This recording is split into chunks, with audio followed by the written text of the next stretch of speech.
माँ बाप से कुछ भूल हो जाएगी तो बेटा अपनी बीवी को लेकर जा पड़ेगा, अपनी पत्नी से कहेगा चल अब हमारा यहाँ कोई नहीं है, तू और मैं अपनी गृहस्थी बसाएंगे। लेकिन बेटी बार बार क्षमा कर देगी, बेटी बार बार लाड़ जताएगी, उनको पीड़ा में देख दौड़ दौड़ उनके पास आएगी। बेटी बुरी नहीं है।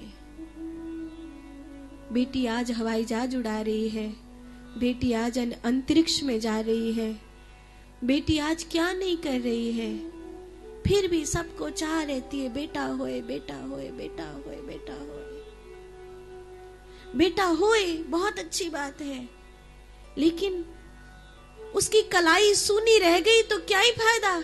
उसकी कलाई पर हाथी राखी बांधने वाली कोई बहन होनी चाहिए। आजकल तो जमाना बहुत तगड़ा मोड़ ले रहा है।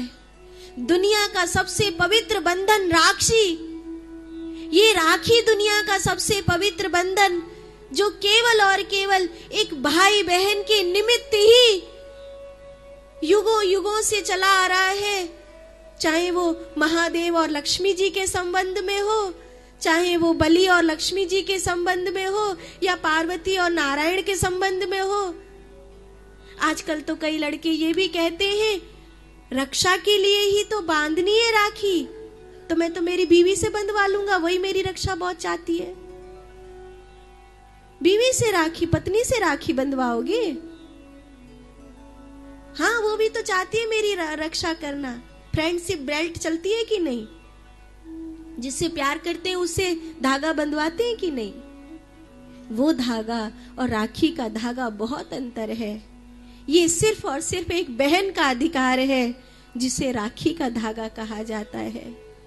बहन की राखी कितने महत्वपूर्ण है ये पूछो पार्वती जी और नारायण से, ये पूछो लक्ष्मी और महादेव से, ये पूछो राजा बलि से कितना महत्वपूर्ण है राखी का बंधन। ये पूछो शुक्राचार्य जी से जिसको लक्ष्मी ने राखी बांधकर गुरु होने का आशीर्वाद दे दिया था। चूंकि उनकी वृत्ति अच्छी नहीं थी तो देव गुरु न होकर वो असुर गुरु हुए। पर कहीं ना कहीं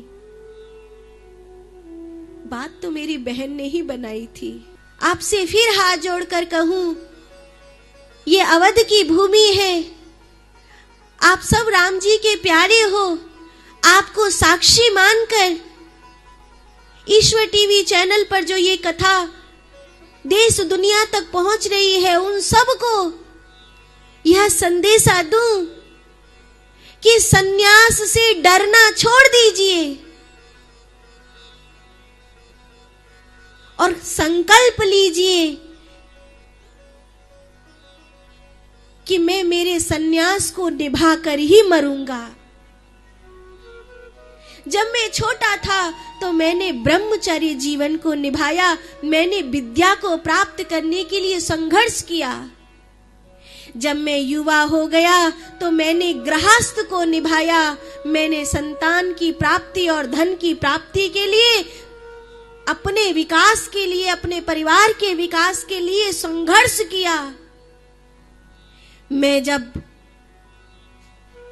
किशोर अवस्था को, युवा अवस्था को पार करके लगभग वृद्धावस्था से पहले की स्थिति में था, तब मैंने अपनी संतान को एक श्रेष्ठ स्थान पर बिठाने के लिए संघर्ष किया कि मेरी संतान की संतान हो जाए, मेरी संतान का घर घूरा हो जाए, मेरी संतान को व्यापार धन कमाने की स्थिति मिल जाए, मेरी संतान सब ओर से अपने पांव पर खड़ी हो जाए।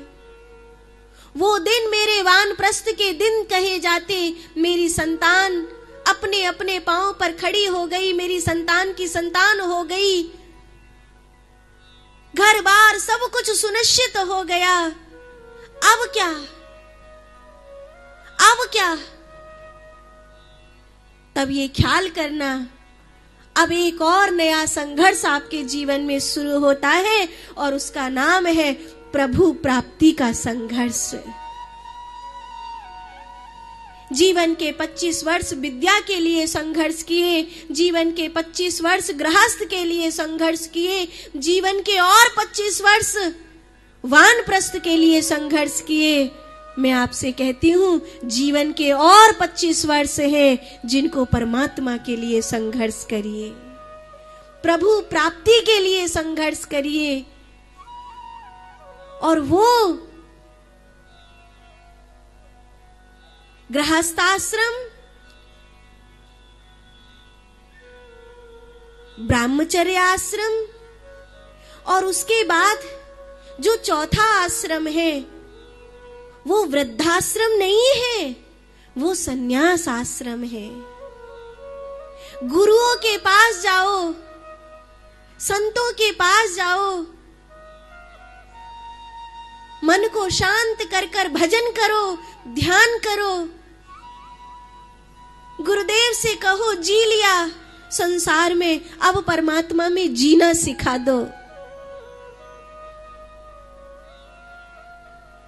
अब मुझे प्रभु प्राप्ति का मार्ग बता दो।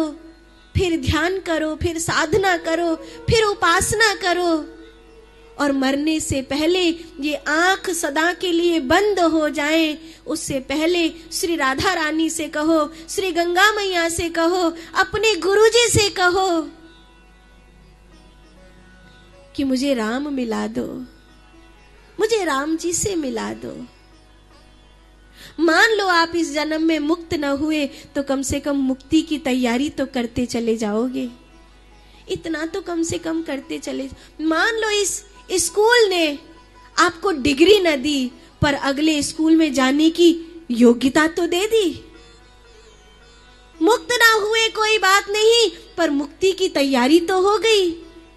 पर जब कोई आदमी वानप्रस्थी ही होकर मर जाता है, जब कोई आदमी सन्यास से डरने लगता है, तब तो उसकी तैयारी भी नहीं हुई।